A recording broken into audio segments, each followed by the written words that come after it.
O objetivo deste vídeo é apresentar, de forma simples e didática, os 7 passos que o advogado deve seguir para redigir uma cláusula compromissória eficiente e que funcione.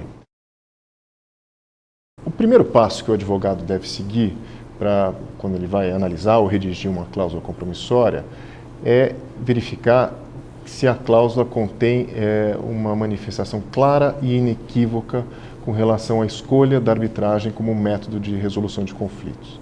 As partes não devem deixar qualquer dúvida a respeito da escolha da arbitragem. Esse é o primeiro passo que deve ser verificado.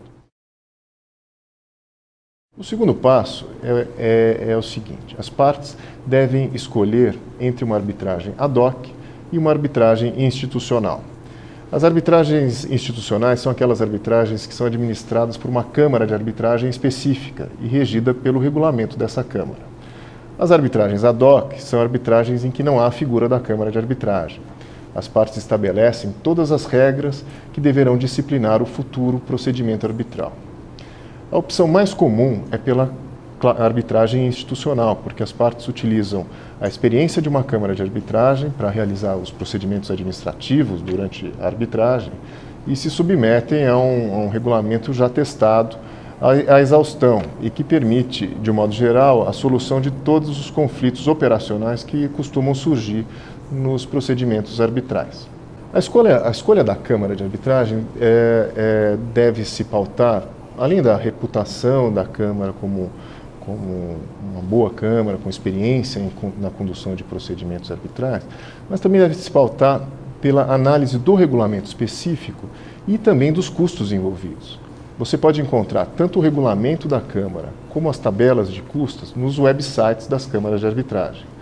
Ou seja, já na fase de redação da cláusula compromissória, o advogado deve pesquisar qual seria o custo de uma eventual arbitragem e analisar o regulamento para verificar se ele está adequado às peculiaridades de cada caso.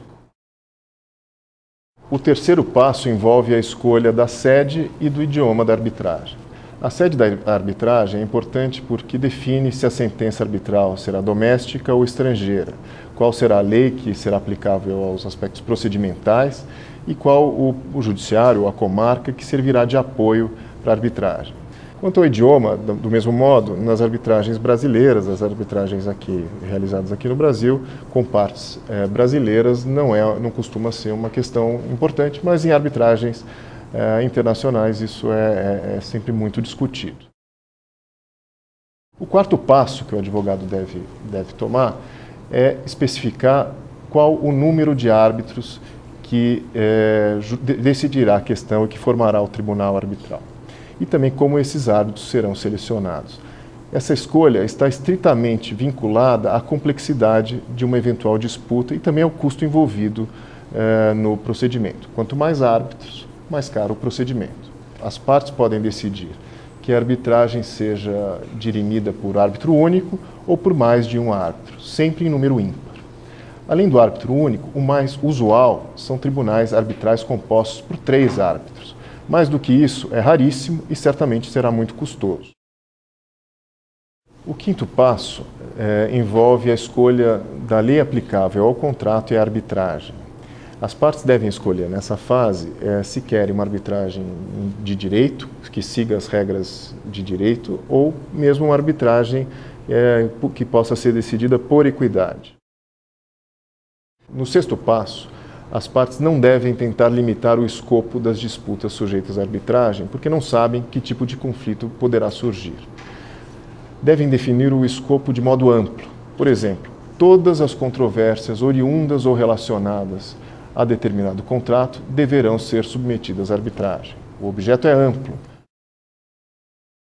No sétimo passo, é possível que as partes estabeleçam outros pontos que sejam mais específicos para a relação que se discute. É uma espécie de uma customização maior aqui da cláusula compromissória. As partes podem estabelecer, por exemplo, cláusulas escalonadas, que são aquelas cláusulas que estabelecem que antes da arbitragem as partes deverão promover uma conciliação, tentar um processo de mediação. As partes podem também estabelecer a confidencialidade do procedimento arbitral. A confidencialidade não está na lei, está nos regulamentos de arbitragem ou nas cláusulas compromissórias. As partes podem estabelecer também critérios para a alocação de custos e de honorários de árbitros e de advogados. As partes podem ainda estabelecer a previsão sobre procedimentos relativos à escolha de árbitros quando houver mais partes, mais contratos. Isso normalmente gera uma dificuldade maior de acomodação da escolha dos árbitros. As partes podem ainda fixar um foro judicial para resolver as questões preparatórias à arbitragem, ou seja, antes da formação do tribunal arbitral, as partes podem estabelecer que as decisões cautelares, preparatórias, serão decididas por um determinado juízo específico.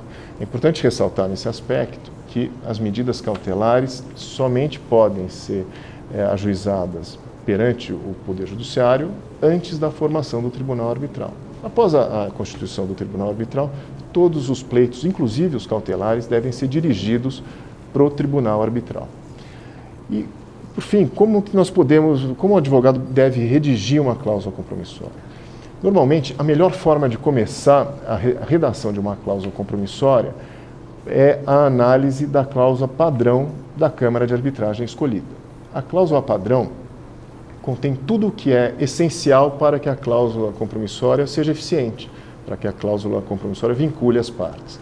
A partir da cláusula padrão, as partes podem acrescentar, modificar o que for necessário para ajustar aquela cláusula às peculiaridades do caso concreto.